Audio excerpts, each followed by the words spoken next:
আসসালামু আলাইকুম রহমতুল্লাহ। ইন্নাল হামদুলিল্লাহ নাহমাদুহু ওয়া নুসাল্লি ওয়া নুসাল্লিমু আলা রাসূলিল কারীম।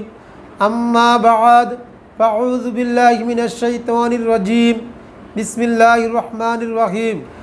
রাসূলুল্লাহ সাল্লাল্লাহু আলাইহি সাল্লামের কাছে আহলে বাইতের মধ্যে অর্থাৎ রাসূলুল্লাহ সাল্লাল্লাহু আলাইহি সাল্লামের পবিত্র স্ত্রীগণ এবং সন্তান সন্ততি আলী রাদিয়াল্লাহু তাআলা আনহু, মা ফাতেমা রাদিয়াল্লাহু তাআলা আনহা এবং হযরত হাসান হুসাইন রাদিয়াল্লাহু তাআলা আনহুমার মধ্যে এদের সবার মধ্যে সবচেয়ে বেশি প্রিয় পাত্র যারা, তারা হলেন হযরতে হাসান এবং হুসাইন রাদিয়াল্লাহু তাআলা আনহুমা। রাসূলুল্লাহ সাল্লাল্লাহু আলাইহি সাল্লাম তাদের প্রতি এত বেশি মহব্বত যে তাদেরকে রাসূলুল্লাহ সাল্লাল্লাহু আলাইহি সাল্লাম ডেকে এনে উবের অর্থাৎ হাসান হুসাইন রাদিয়াল্লাহু তাআলা আনহুমার শরীর থেকে ঘ্রাণ নিতেন এবং উভয়কে নিজের বুকের সাথে জড়িয়ে ধরতেন অর্থাৎ আলিঙ্গন করতেন। এই ব্যাপারে বর্ণিত হাদিস শরীফ রয়েছে জামিউত তিরমিজিতে। আনাস ইবনে মালিক রাদিয়াল্লাহু তাআলা আনহু ইয়াকুল, হযরত আনাস ইবনে মালিক রাদিয়াল্লাহু তাআলা আনহু থেকে বর্ণিত, তিনি বলেন, সুইলা রাসূলুল্লাহ সাল্লাল্লাহু আলাইহি সাল্লাম, রাসূলুল্লাহ সাল্লাল্লাহু আলাইহি সাল্লামকে জিজ্ঞাসা করা হলো, আইয়ু আহলি বাইতিকা আহাব্বু ইলাইকা, আহলে বাইতের মধ্যে আপনার কাছে সবচেয়ে বেশি প্রিয় পাত্রকে, অর্থাৎ ইয়া রাসূলুল্লাহ আপনার কাছে আহলে বাইতের মধ্যে সবচেয়ে বেশি ভালোবাসার পাত্রকে। ক্বালা, রাসূলুল্লাহ সাল্লাল্লাহু আলাইহি সাল্লাম বললেন, আল হাসান ওয়াল হুসাইন, হাসান এবং হুসাইন, অর্থাৎ আমার কাছে সবচেয়ে বেশি প্রিয় আহলে বাইতের মধ্যে হলো হাসান এবং হুসাইন রাদিয়াল্লাহু তাআলা আনহুমা।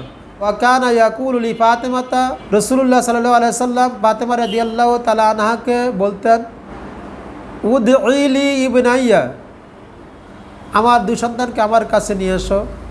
যখন রাসূলুল্লাহ সাল্লাল্লাহু আলাইহি সাল্লামের কাছে নিয়ে আসা হতো তখন ফায়াশুম্মুহুমা, রাসূলুল্লাহ সাল্লাল্লাহু আলাইহি সাল্লাম উবের থেকে ঘ্রাণ নিতেন, ওয়ায়াজুম্মুহুমা ইলাহি, এবং উবিকে নিজের বুকের সাথে জড়িয়ে ধরতেন অর্থাৎ আলিঙ্গন করতেন। জামিউত তিরমিজি হামিদিয়া দ্বিতীয় খণ্ড 118 নং পৃষ্ঠায়। আমাদের সবাই উচিত রাসূলুল্লাহ সাল্লাল্লাহু আলাইহি সাল্লামের ভালোবাসা, আহলে বাইতকে ভালোবাসা এবং আহলে বাইতের মধ্যে সাইয়েদানা হযরত ইমাম হাসান ও হুসাইন রাদিয়াল্লাহু তাআলা আনহুমাকে অধিক ভালোবাসা, যাতে করে আমরা হুজুর সাল্লাল্লাহু আলাইহি সাল্লামের সাথে ভালোবাসা একাত্মতা ঘোষণা করে তাদের ভালোবাসার মাধ্যমে রাসূলুল্লাহ সাল্লাল্লাহু আলাইহি সাল্লামের ভালোবাসা অর্জন করতে পারি এবং তাদের ভালোবাসার মাধ্যমে আল্লাহ তাআলারও ভালোবাসা অর্জন করতে পারি।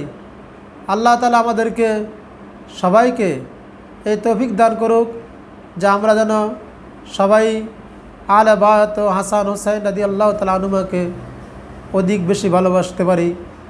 আমিন।